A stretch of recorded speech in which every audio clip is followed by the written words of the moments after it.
Bismillahirrahmanirrahim. Assalamualaikum warahmatullahi wabarakatuh. Salam dari Putra 47. Sedikit atau sekilas membahas ilmu tasawuf.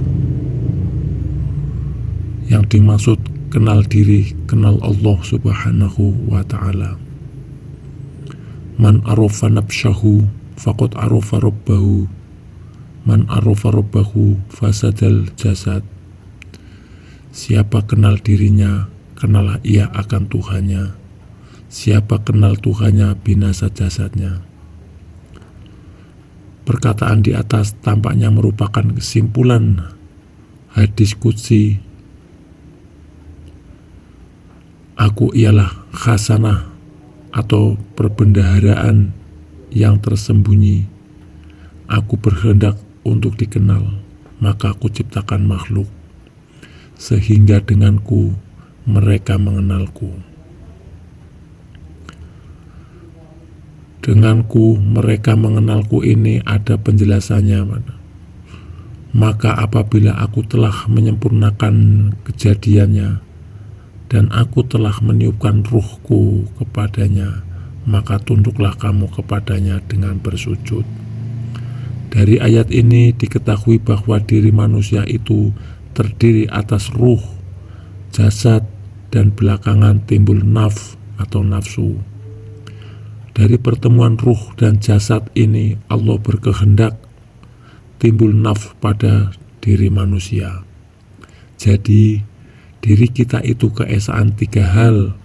Yang pertama adalah ruh, yang kedua adalah nafsu atau jiwa atau rasa ada diri atau jasad. Yang ketiga adalah jasad. Ruh berkehendak dengan kehendak Allah subhanahu wa ta'ala, sedangkan jasad berkehendak dengan kehendak nafsu yang juga dikompori bisikan syaitan. Maka diri kita yang wajib dikenal itu tentu diri yang merupakan rahmat besar dari Allah subhanahu wa ta'ala, yaitu ruh. Sebab ruh kita ini zat Allah alias nur ilahi. Hanya manusia baik muslim maupun non muslim yang ruhnya dari nur ilahi. Makanya malaikat dan jin diperintahkan bersujud kepada Adam alaihi salam, karena manusia itu dinobatkan sebagai khalifah di muka bumi, makhluk ketuhanan, bukan makhluk kehambaan. Makanya aneh kalau ada ulama mengajarkan umat pakai jin, kodam untuk perlindungan diri, atau untuk ini, untuk itu. Toh sudah ada ketuhanan pada diri manusia, sudah ada wafi anfusikum afala tubsirun pada kita semua. Surat Az-Zariyah ayat 20-21. Kenapa harus pakai jin, perewangan, pakai jimat? Bisa merusak akidah syariat jadinya. Dan di bumi terdapat tanda-tanda kebesaran Allah subhanahu wa ta'ala bagi orang-orang yang yakin dan juga pada dirimu sendiri. Maka apakah kamu tidak memperhatikan Quran surat Az-Zariyah? Kita sudah tahu diri yang wajib dikenal pada diri itu adalah ruh kita. Kita sudah tahu ruh kita ini zat Allah. Maka ketahuilah ruh kita alias zat Allah atau nur ilahi itu laisa kamislihi syai'un, tidak sama dengan segala sesuatu. Ini buktinya Allah subhanahu wa ta'ala menciptakan langit dan bumi. Dia menjadikan bagi kamu pasang-pasangan dari jenis kamu sendiri dan dari jenis hewan ternak pasang-pasangan juga. Dijadikannya kamu berkembang biak dengan jalan itu. Tidak ada sesuatu pun yang serupa dengan dia, dan dia yang maha mendengar, maha melihat. Quran surat Asy-Syura ayat 11. bukankah pernah datang kepada manusia waktu dari masa yang ketika itu belum merupakan sesuatu yang dapat disebut. Quran Surat Al-Insan ayat 1. Ketahuilah juga ruh kita, zat Allah, nur ilahi, itu esa beserta Allah. Allah dan zatnya itu esa. Pencipta zat dengan zat itu esa. Ilahi dan nur ilahi itu esa. Pemilik nur dengan nur itu esa.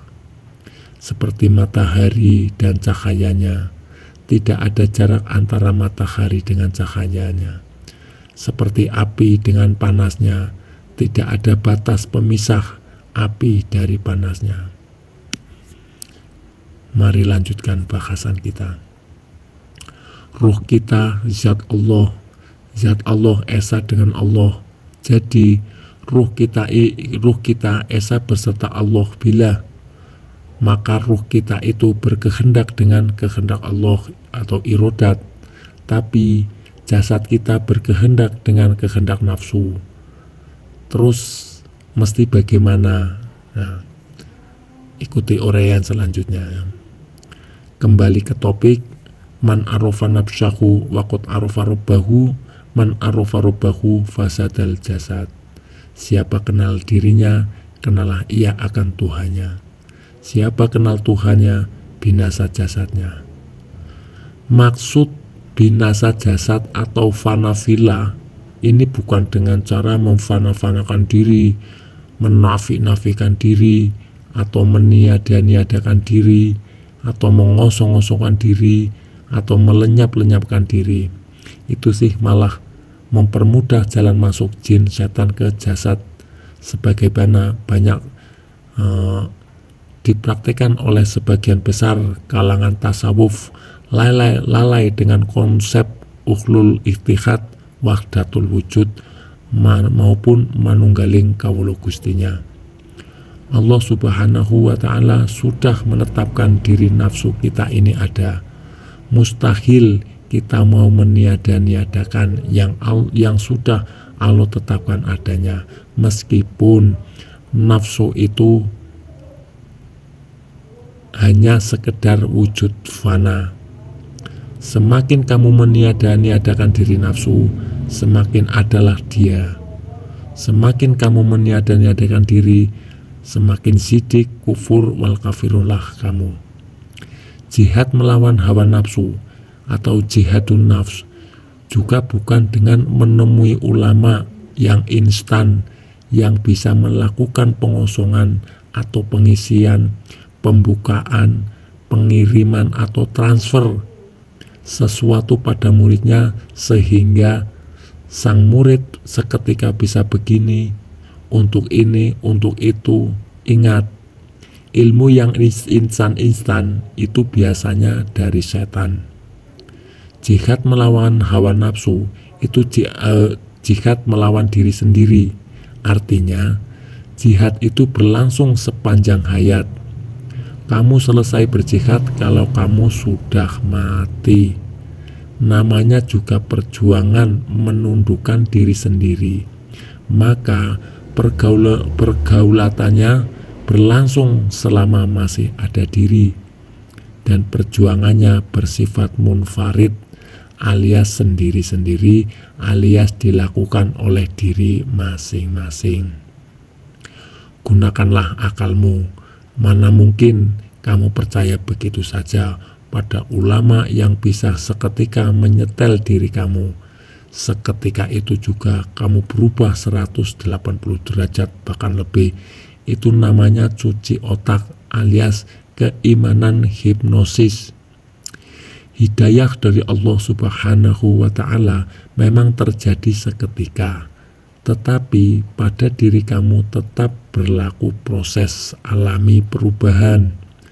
Yang namanya proses itu sunatullah juga, dan Allah mengubah kamu tanpa perubahan, yang artinya orang sekitarmu masih mengenalmu seperti dirimu sebelumnya, tetapi ada tambahan kesan kebaikan padamu. Tidak drastis Apa bedanya mendadak soleh dengan mendadak sakti atau mendadak gila? Ingat, yang instan-instan itu kalau bukan dari nafsu, biasanya dari setan. Ulama atau mursyid yang sesungguhnya itu meneladani sang nabi, yaitu hanya bersifat membimbing dan menunjukkan cara agar kamu bisa menang menundukkan hawa nafsumu sendiri berdasarkan Quran dan hadis atau sunnah. Kalau keimanan hipnosis mungkin tidak ada dalilnya. Fanafila itu bukan begitu caranya. Mengesahkan diri pada Allah Subhanahu wa Ta'ala itu ada cara sohehnya. Terus bagaimana caranya? Lakukanlah perintah syariat. Apa itu syariat? Syariat itu hal yang dikehendaki Allah Subhanahu wa Ta'ala bagi manusia, berlaku pada anggota jasad. Terus untuk apa bersyariat? Agar manusia dengan suka maupun terpaksa esa jasad dan nafsunya dengan ruh, jasad dan nafsu esa dengan ruh. Maka esalah zohir dan batin kita beserta Allah billah. Jadi penghambaan dan peribadatan itu sebenarnya pengesaan zohir batin pada yang Maha Esa, yaitu Allah Subhanahu wa Ta'ala. Sempurnanya syariat itu yang bagaimana? Diri kita itu ada ruh dan jasad beserta nafs atau nafsu, zohir dan batin. Pada zohir, dalam syariat berlaku rukun fi'li atau gerakan dan rukun qauli atau bacaan. Pada batin, dalam syariat berlaku rukun qalbi atau hadir hati. Hadir hati itu atau musyahadah dalam ibadah itu bukan dengan menerjemahkan bacaan Arab dalam hati, bukan juga dengan membayang-bayangkan Allah berupa alif, lam, ha, atau makna Tuhan dalam lintasan pikiran berupa apapun. Ingat, man abdal asma faqad kafar, man abdal makna fahuwa munafikun. Siapa menyembah asma, maka ia kafir. Siapa menyembah makna, maka ia munafik. Hadir hati atau musyahadah itu dengan menundukkan diri nafsu. Diri nafsu itu berupa pikiran dan perasaan kamu atau perasaan kita. Maka yang disebut musyahadah pada Allah Subhanahu wa Ta'ala atau hadir hati kehadirat Allah Ta'ala itu dengan mendiamkan pikiran dan perasaan. Kenapa mengingat Allah itu dengan mendiamkan pikiran dan perasaan? Kan sudah tahu, zat saja sudah bersifat laisa kamislihi syai'un, tidak sama dengan segala sesuatu yang bisa dipikir dan yang dirasa. Apalagi Rabbul Izzati, sang pencipta zat. Pastikan terlebih tidak bisa dipikir-pikir, terlebih tidak bisa dirasa-rasa. Dalam kitab Nasoihul Ibad, Syekh Nawawi Al-Batani mencantumkan sabda Nabi Shallallahu Alaihi Wasallam.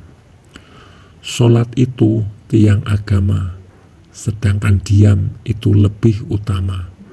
Sedekah itu dapat memadamkan murka Allah Ta'ala, sedangkan diam itu lebih utama. Puasa itu benteng neraka, sedangkan diam itu lebih utama.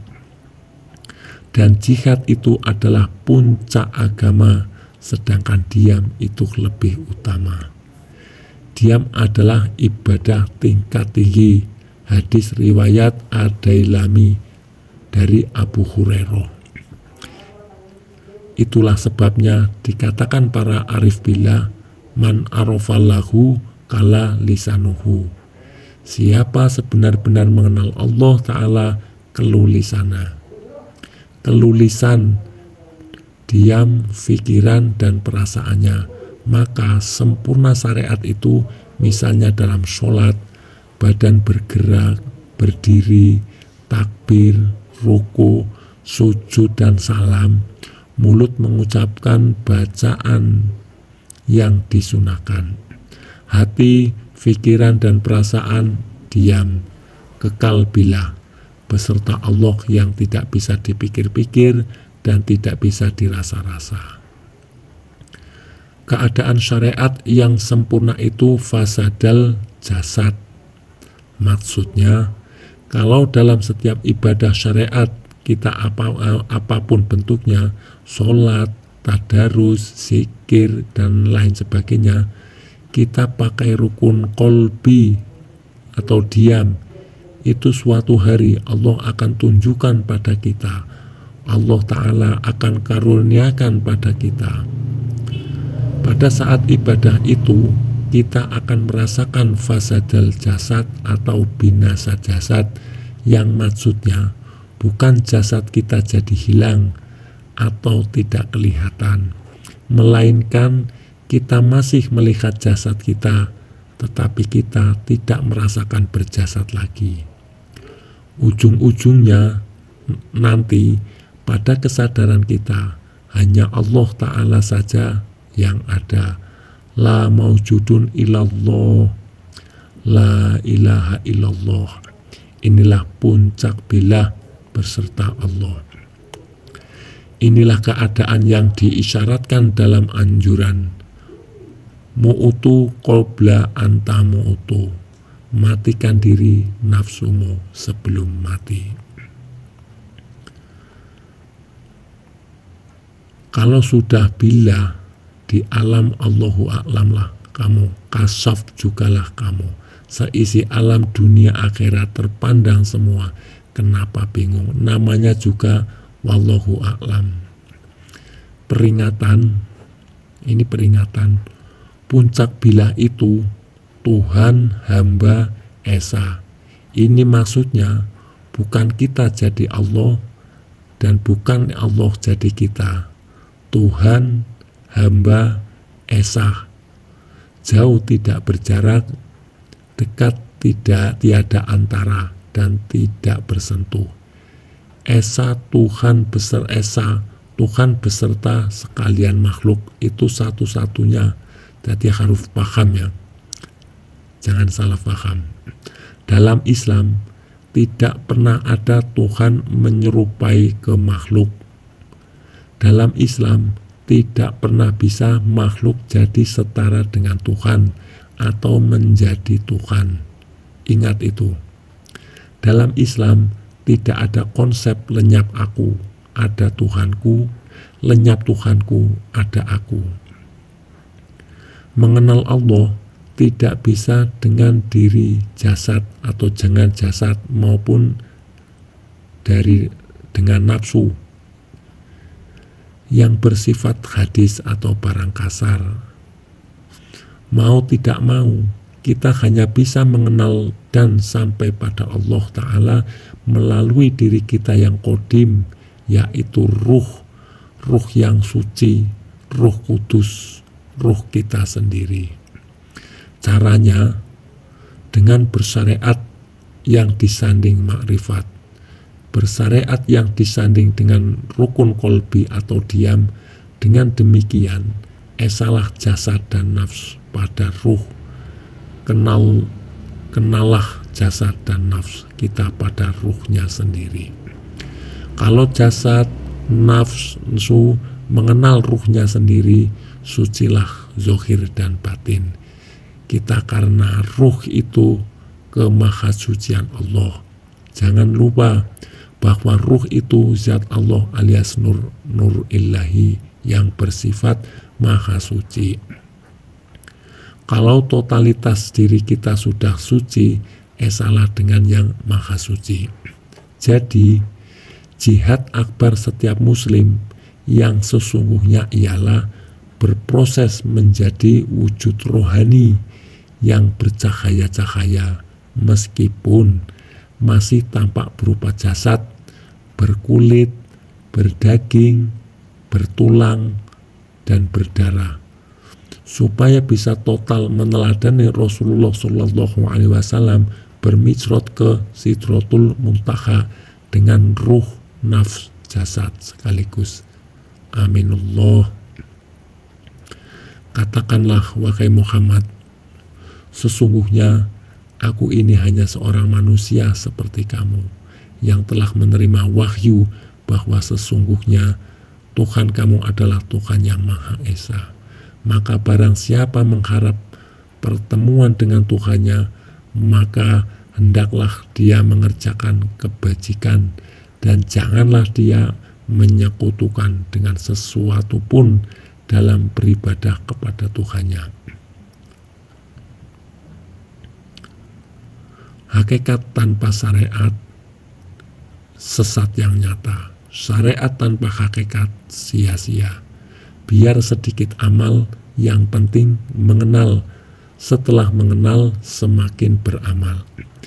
Inilah sedikit rangkuman garis besar tauhid, syariat, torekot, hakikat, dan makrifat yang disampaikan Nabi Muhammad Rasulullah Shallallahu Alaihi Wasallam tak lama setelah tiba hijrah di Madinah. Inilah disebut pusaka Madinah.